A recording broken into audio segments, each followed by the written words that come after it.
From her release as a superstar mid laner to being ditched by Riot and thrown in the trash that is jungle, Taliyah has had a hard journey in League of Legends. One Korean player refuses to listen to Riot and has found a new OP strategy that has brought him to Korean Grandmaster, playing not Taliyah jungle, but Taliyah support, where he uses the stupidly high early game damage to carry games and win in record time. This video is sponsored by Insights.gg. If you want to climb to a new rank in Season 11, studying your gameplay is important.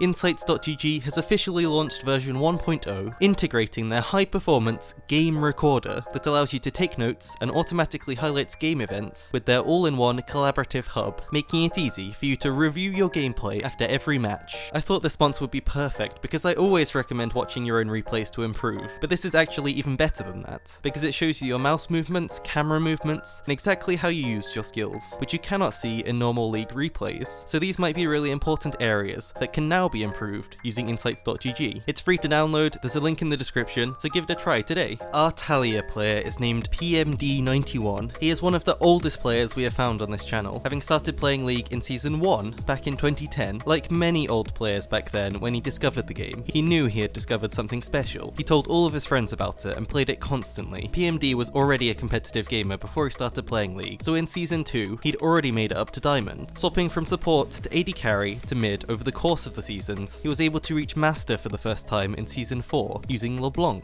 As champions kept being released, the game kept changing, and new players started joining. He fell behind, and out of Master rank back to Diamond. He struggled to keep up with new trends, and couldn't find a constant champion to stick with. That was until Taliyah was released in Season 6. Immediately he started to spam her, having a ton of success, and hitting Master once again. Then, possibly one of the worst patches of all time happened. Patch 6.18, the patch that killed Taliyah, making her win rate dip harder than GameStop, and her play rate falling to rock bottom. Riot removed her 50% bonus damage to minions on her Q, which hugely damaged mid lane Taliyah. These nerfs were so bad that she had to be hotfixed in a later patch, with buffs to multiple abilities to fix her. Once this happened, like many Taliyah mains, PMD moved away from the champion, playing more bot lane and support, now in Korean Diamond 1. In Season 10, Taliyah jungle was coming back into the meta, so once again, he thought the champion might be playable. He began trying it in jungle, but having never played jungle at a high level, he was just getting destroyed by the insane Korean junglers on aggressive champions. So he moved back to something he knew, bot lane, and started testing out support Taliyah. In Season 10, he had some success with it, but nothing like he's been having in Season 11. In one single week, he shot right up from Diamond 1 to Grandmaster for the first time ever, with his new Taliyah support playstyle, and that is where he is right now. I believe this player might have finally found a role where Taliyah fits perfectly, and let me show you why. PMD has super fast games, and super high KDAs for a support player. Playing Taliyah in any role gives your team an extra win condition, always, with her ability to one-shot enemies. So support Taliyah with Dark Harvest does the exact same thing, and has the same game plan, get fed and one-shot people. This is a solo queue destroying strategy. If you're sick of playing games that are lost before you can do anything about it, Taliyah is perfect, because her early damage is enough to start a snowball in any lane, and she is very hard to play against when she is ahead, so it can be quite easy to carry with her after getting a good start.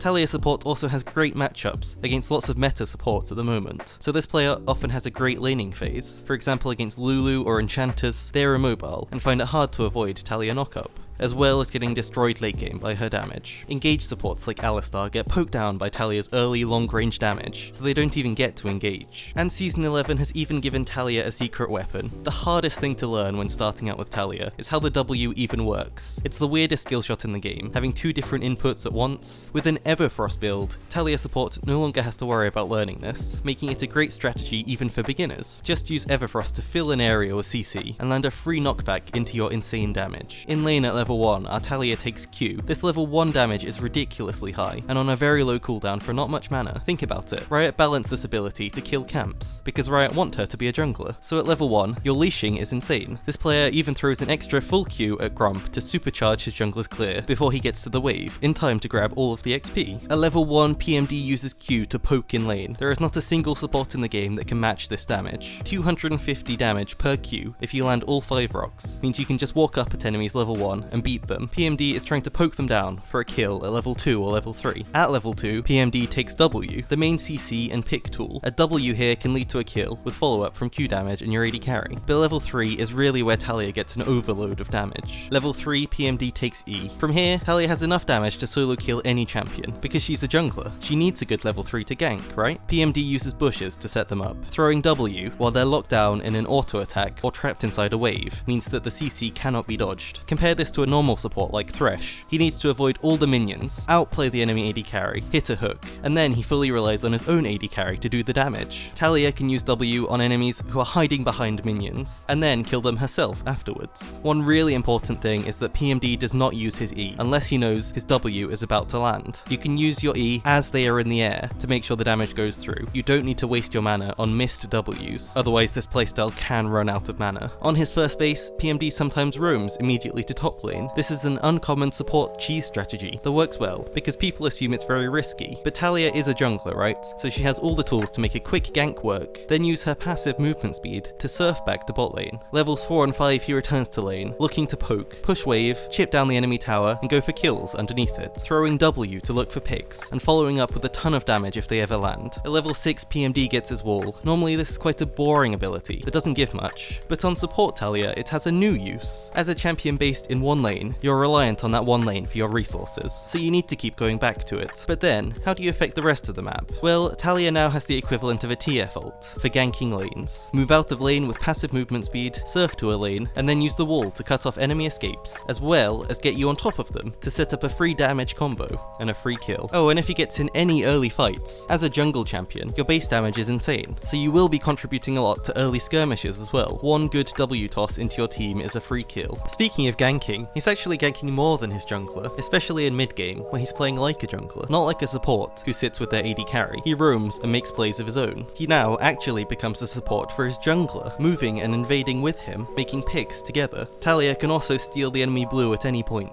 PMD loves this strategy because Taliyah Q does so much damage to it, unlike other AP supports who would struggle. Here's a great kill to show you what I mean. Moving with his jungle, using vision control given by him as a support to get more kills. He has really smart positioning here, moving away so that he isn't tossing Ornn right on top of himself. It seems simple, but he's clearly thinking about every single move he's making, not just throwing all of his abilities for maximum damage. With this movement there's no chance of it backfiring, even in this really risky situation of sieging a base at level 10. With the Everfrost build, he is now running around getting free picks with his team. Just ult at them, Everfrost as you arrive for a free combo afterwards. This is actually surprisingly safe to go for, because you can jump off the wall whenever you need to, in either direction. Even if you are not building Everfrost, the best possible way to use W is to combo it with any CC on your team. Always let your team use their CC first to guarantee the combo landing. There's a reason pro players pick Taliyah with a point and click CC top laner like Renekton. The Renekton doesn't have to outplay anyone to hit his stun, so Taliyah can then also land a free CC afterwards. If Taliyah is only using her CC first, the amount that you hit will decrease a lot. He often also just goes Night Harvester for straight up burst damage, preferring that over any mana sustain to make sure he is always able to one-shot in fights. By far the most important thing in team fights, he does not engage. He lets enemies walk into him, so then he can set up a free combo and a kill. If you're reaching into the enemy territory, it's less likely you'll hit your W, and then you can also get caught out of position, and Taliyah has no escapes, so it does get quite risky. Here's a really good teamfight example. He's invading with a jungler, as he should, looking for picks. He kites back to stay safe, and then walks forward ready to DPS, once he knows it's safe. He holds his damage combo for TF card, comboing them together to get a free kill. He keeps staying safe with his team in the backline. They focus the front target. A clutch Sonya's keeps him alive, and an E on the ground saves his life, killing Diana during it, before she could finish the Taliyah off. Here's another good fight, where he's not actually looking for a pick. He's just waiting for enemies to walk in, so that he can get one. If he walks in first, he'll be too overextended. Q alone almost kills the enemy AD carry. Taliyah throw misses Senna, but does hit Jace, one-shotting him with a combo. Sonya's baits an overextension. Hecarim is doing nothing this fight. Taliyah is far away from the action, so she then ults in and grabs a final kill that otherwise might have gotten away. Late game outside fights, Taliyah still has her secret weapon of ult, and PMD uses it once again to keep going for picks, using wall to reach any overextended enemy instantly, comboing them to death. Your job here is to keep landing combos, playing like an AP mage in the backline, staying safe and outputting what is honestly too much damage. I'm not sure why Riot hasn't nerfed this champion, to be honest. Tristana is his favourite ban. She can just jump on you past your damage and kill you, since you are immobile early game. Thresh is also a good one, as hook champions are often hard for immobile supports to handle. For his build, he starts Spell Thieves, items. It is so strong this season, and even better on a champion that has been buffed to be a jungler, who now start with no extra damage from items. So imagine how much extra damage you have with Spell Thieves. His first item is Boots always, letting him use his early power to make more plays. He'll have Sorcerer Shoes for the extra damage, but Ionian Boots are a good option too. For his mythic, his most popular is actually Night Harvester for the straight up damage, but if his team does not have much CC, he instead goes Everfrost, so that he can set himself up for damage combos. CC is vital in solo queue, and even more vital to synergize with Taliyah. After this first item, his build is situational. If he is far ahead, he actually gets Dark Seal to keep snowballing. He doesn't like buying Dark Seal early, as he prefers the guaranteed damage from his mythic, buying it as soon as possible. Morellonomicon is great against healing, Zhonya's against divers, Banshees against AP assassins, and Stirring Wardstone later on to give his team more vision control, setting up easier fights and more picks. His runes are the same every game, the classic Dark Harvest to build up a ton of power, with lots of other stacking runes as well, which mean if you're ahead, you're going to win. I am playing this on stream right now if you want to see how it works at twitch.tv/happychimenoises, live every day from 1 PM GMT with off-meta picks and new fun builds. Subscribe if you enjoyed, like and comment help with the algorithm. Thank you so much for watching.